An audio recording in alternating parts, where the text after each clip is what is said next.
Saat ayat puasa turun, sementara sahabat-sahabat Nabi SAW ada yang bertanya, karena saking inginnya menunaikan puasa dengan sempurna, mendapatkan janji yang telah disampaikan itu, dengan kekuatan iman yang sangat luar biasa, mereka mengklarifikasi pada Nabi SAW tentang persoalan-persoalan yang memungkinkan bagi sementara kalangan merasa sulit menunaikan puasa, bukan karena tidak ingin atau sulit menunaikannya, tapi karena kondisi tertentu yang dengan kondisi ini masih tetap menginginkan derajat takwa terkait dengan waktunya. Bukan sekedar waktu, tapi durasi dalam penunaian puasanya. Berapa lama kami menunaikan puasanya? Maka turun jawaban dari Allah Subhanahu wa taala, sambungkan ke ayat 184-nya. Ayyaman ma'dudat. Perhatikan teman-teman, ada dua bagian yang ingin saya terangkan pada malam hari ini. Pertama, kata ayyam. Yang kedua, kata ma'dudat. Jawaban pertama yang disampaikan oleh Allah melalui Nabi Muhammad SAW, wahyu turun disampaikan oleh Allah langsung kepada Nabi. Dan kalimatnya tidak langsung menunjukkan bulan. Allah tidak katakan berapa lama waktu menunaikan puasa, sebulan penuh, bulannya Ramadan misalnya. Tidak. Kalimat pertama yang turun kalimat yang sangat indah. Kata Allah, ayyaman ma'dudat. Beberapa hari aja yang kalian bisa hitung hari-hari itu. Ini uslub, gaya bahasa semacam ini. Dalam bahasa balaghah itu ditunjukkan dengan bahasa yang memberikan ketenangan kepada jiwa. Bagaimana caranya ketika orang menerima sebuah perintah atau menerima sebuah informasi, merasakan kenyamanan, kelapangan, dan nikmat dalam menerimanya. Saya mau tanya pada Anda ya, Ibu juga boleh ikutan jawab. Kalau Anda datang ke mall misalnya, tiba-tiba mendapatkan harga barang, yang satu dituliskan 1 juta rupiah. Yang kedua dituliskan 999.999 rupiah. Dua barang yang sama, dengan kualitas yang sama, yang satu mengatakan 1 juta, yang satu mengatakan 999.999 rupiah. Anda pilih yang satu atau yang kedua? 900.000. Karena yang Anda lihat bukan jutanya. Lihat, yang Anda lihat bukan jutanya, yang Anda lihat ribunya. Bayangkan kalau orang belum pernah puasa selama sebulan, tiba-tiba turun keterangan, puasa sebulan penuh, nggak boleh kurang, puasanya siang, maghrib itu baru boleh buka. Mulai dari subuh sampai dengan maghrib. Langsung disampaikan, apa semua orang kemudian akan mengatakan siap menunaikannya? Demi Allah saya katakan, mau ada halilintar, mau ada geledek, nggak ada yang mengatakan siap.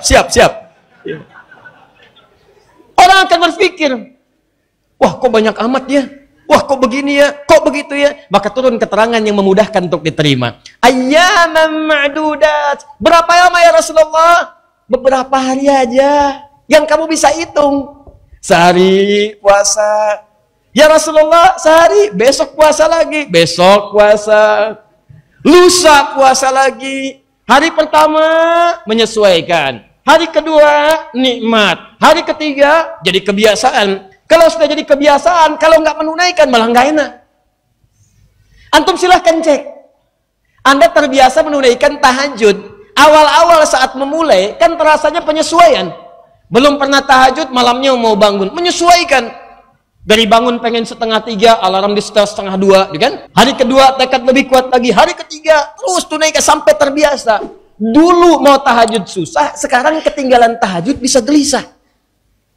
Azan subuh baru mulai 4:30, jam 4:40. Antum bangun jam 4:35, padahal azan aja belum. Tapi karena Anda terbiasa tahajud, begitu Anda bangun, ya Allah terlambat saya. Terlambat bahasanya.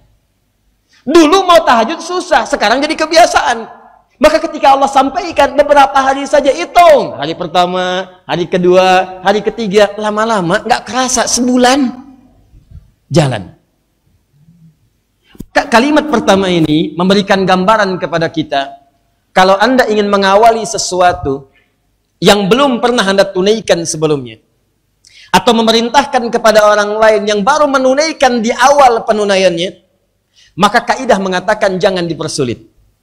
Jangan berikan beban yang berlebihan, yang penting terpenuhi kemudian syarat-syarat dan rukunnya, Tunaikan dengan baik, mulai dengan pelan-pelan sehingga merasakan kenikmatannya. Kalau sudah terasa nikmatnya, maka banyak pun tidak akan terasa bagaimana beban kemudian mengikutinya. Maka ketika ayat diturunkan kata Allah, ayyaman ma'dudat. Maka saat Anda menunaikannya, nanti teman-teman, bagi kita sudah biasa. Tapi kan ada anak yang baru balik. Ada anak yang latihan. Jadi kalau anak bertanya, Pak, Nanda belajar ada Ramadan puasa. Ramadan itu lama nggak ya? Cuma beberapa hari saja. Itu jawabannya. Anak Anda baru balik, ikutan ngitung. Nah, kita nanti puasa ya. Yuk, jangan dilihatkan dulu 30 harinya. Jangan lihatkan sebulannya. Tapi tanamkan oleh Anda, hitung bareng-bareng. Nah, besok puasa ya. Sehari, yuk sampai dengan maghrib. Bismillah. Ayo teruskan. Alhamdulillah mah bisa maghrib. Hebat. Besok lebih sempurna lagi. Tambah hari yang kedua. Tuliskan 2. Alhamdulillah mah kuat. Berarti hari ketiga lebih kuat. Tambahkan lagi 3, 4, 5 sampai dengan ke-30-nya Anda katakan kepadanya, "Nah, rasa-rasanya wajahmu sudah seperti ahli surga. Mama waktu seusia Nanda tuh wah berat. Kok sekarang Nanda lebih hebat ya? Bisa lebih hebat daripada Mama." "Iya dong, siapa dulu dong?" Tuh. Ya. Kalau suasana seperti itu orang semua enak gitu. Itu yang dimaksudkan dengan ayyaman ma'dudat.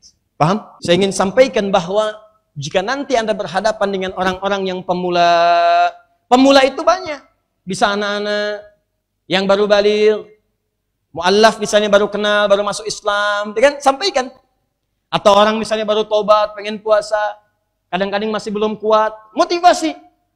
Ya, pernah saya beberapa waktu yang lalu ada preman baru tobat itu. Masya Allah, tobat betul. Satu di Kalimantan, satu yang Sumedang. Yang agak unik Sumedang. Tobat, iya, siap puasa. Cuman karena sebelumnya nggak pernah puasa, sampaikan motivasi paling beberapa hari. Jalan dia, siang-siang langsung ekspansi. Yang tadinya keras dipakai dengan tegas. Ekspansi, ke warteg jalan. Lihat siang-siang. Lihat ada yang buka. Begitu masuk, gebrak meja. Ini Ramadan. Nggak menghormati bulan Ramadan. Tutup dong, katanya. Kalaupun Anda mau buka, pasang tirai di luarnya. Supaya nggak semua orang bisa melihat seperti ini. Banyak yang kegoda. Langsung namanya preman sebelumnya gitu kan. Langsung ditutup pakai tirai dan sebagainya. Begitu sudah ditutup, si mantan preman ini keluar lagi ngelihat kanan kiri masuk lagi. Pak, es teh manis 1. Karena memang asalnya tidak terbiasa puasa. Dan pelan-pelan. Masih ada kita hargai karena ada keinginan kuat yang seperti itu kadang-kadang butuh bimbingan-bimbingan. Pelan-pelan naikkan lagi, dorong lagi, berikan lagi pemahaman, berikan lagi ilmu. Jadi kalau ada orang baru hijrah, baru mendekat, jangan banyak disudutkan. Dorong motivasi. Begitu sahabat Nabi dulu melakukannya. Jangan kemudian Anda rendahkan orang baru masuk, kemudian sudah dicela. Duh, ke masjid kok kerudungnya begitu. Beda dong antara umat Nabi dengan umat-umat yang bukan Nabi. Wah, siapa sebetulnya? Coba perbaiki diri kita. Ya, kalau ada orang baru datang, belum berkerudung, kita dorong bismillah, pakai kerudung.